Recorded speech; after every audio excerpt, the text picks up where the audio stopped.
how are you doing? Today I'm here with my last quarterly book haul for 2023. 2022, whoa. So these are the books that I got in October, November, and December of 2022. It's a much shorter haul than other quarterly hauls I have uploaded this year or like this past year, but I'm still very excited to talk to you about them all. Let's get started with the books that I got in the month of October. The first book that I got is the Heartstopper Yearbook by Alice Oseman. This was released, I believe, in October. Maybe at the end of September, I'm not sure. But this is a little like companion book about the Heartstopper series, just going into like behind the scenes and like fun extra tidbits and stuff. And I already read this and I really enjoyed this. I recommend this if you are a Heartstopper fan. Otherwise, it is kind of useless. The next I got, It Starts With Us by Colleen Hoover. This is the sequel to It Ends With Us, which I read. I think I finished it the day before this book came out, so I immediately wanted to get this and dive in. I have not read it yet, but I did buy it. Then next I bought I'm Glad My Mom Died by Jeanette McCurdy. This,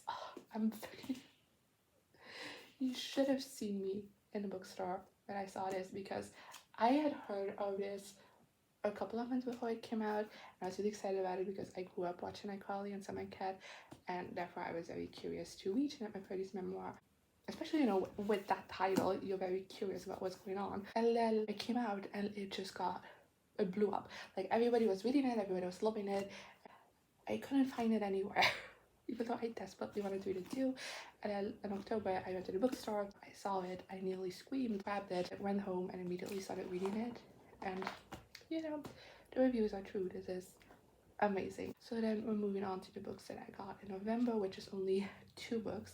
So, great for me. The first that I got is The Demon in the Wood by Lee Bardugo and Danny Pendergast. This is a graphic novel following the Dark from the Kushavers.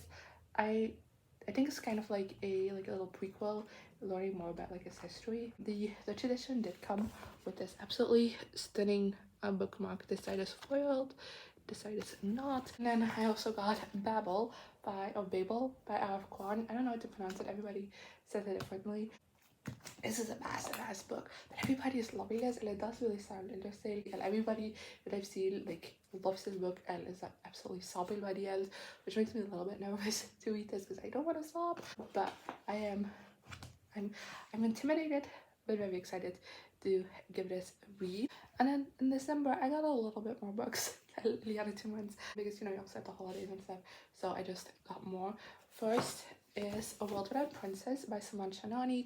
This is the second book in the School for Good and Evil series. I finished the first book, I watched the movie, really enjoyed both, so I was very excited to pick up the sequel as well. And yeah, this is hopefully getting read soon because I'm very curious to see what's gonna happen next. And then I bought a bunch of new releases, well, a bunch, 3 new releases, one of which being King of Wrath by Anna Wan, which I have read and I really enjoyed. This is a billionaire romance. It's the first in the Kings of Sin series, and it's a marriage of it's an arranged marriage, hate to love situation. I really enjoyed this. I already had Twisted Love, which by the same author, which I'd heard a lot of great things about on TikTok and on BookTube in general. So I was excited to read that, but I didn't get around to it yet. But then I bought this, and everyone was reading it because it just came out, and everyone was loving it, and I was like, okay, I'll read it too. I really loved it, surprisingly. So now Twisted Love has jumped up on my priority to read list as well. Then actually the new release that I went to the bookstore for is Five Survive by Holly Jackson. This is a YA thriller, I believe. This isn't necessarily, it's a thriller, it's not a mystery. It's from the same author as The Good Girl's Guide to Murder, which is a series I really enjoyed. Besides the last book, we don't talk about that monstrosity.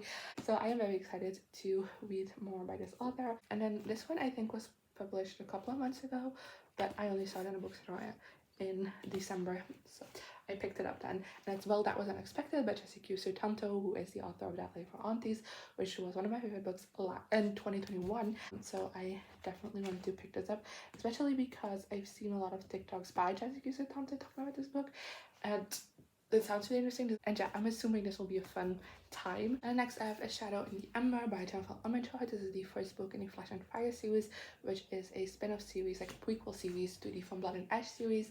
This is supposed to be read after book 3 of that series, which I'm not up to, but I still bought this when it came out because at least the Dutch edition came out, because these are so gorgeous and are limited editions. Like this, look at that sprayed edge. It's black with like red leaves on it. That's so pretty. And then they also have like character art at the end of pages, which I always think is fun. And we got a bookmark to go along with the book. And then for this one, this is a first. This wasn't included in like the From Blood and Ash limited editions. But we got a little mappity map with a little note from Jennifer Archive. For some reason, my edition came with 2. I don't know if that's normal, but that was like a packing mistake, I guess. And then lastly for today, I got 2 Twisted Tales books, because apparently they're translating the series into Dutch now, which I'm excited for because I've been meaning to check it out for a while and I haven't. If you don't know, the Twisted Tales series is a series of standalone novels, each being kind of like inspired by a Disney movie. One is As Old as Time, they're both by Liz Braswell, As Old as Time, and this one is a Beauty and the Beast retelling, as you can tell. The tagline for this one is, what if Belle's mom was the one who cursed the beast? Then we also have A Whole New World, also by Liz Braswell. This is a Aladdin retelling, as you can tell, and it says, what if Aladdin never found the lamp? Right, so these are all the books that I got this quarter. I said it was not a lot, but like trying to pick these up, this is a lot. I apologize. Still, it's less than other quarterly hauls, or I couldn't even attempt this. So I'm doing great. If you've read any of these books, let me know in the comments what you thought of them, as well as some of the books you got recently. And I'm gonna put these to the side to say bye. Here I am again, the same old situation. Why does the God thing have to be so complicated? Should've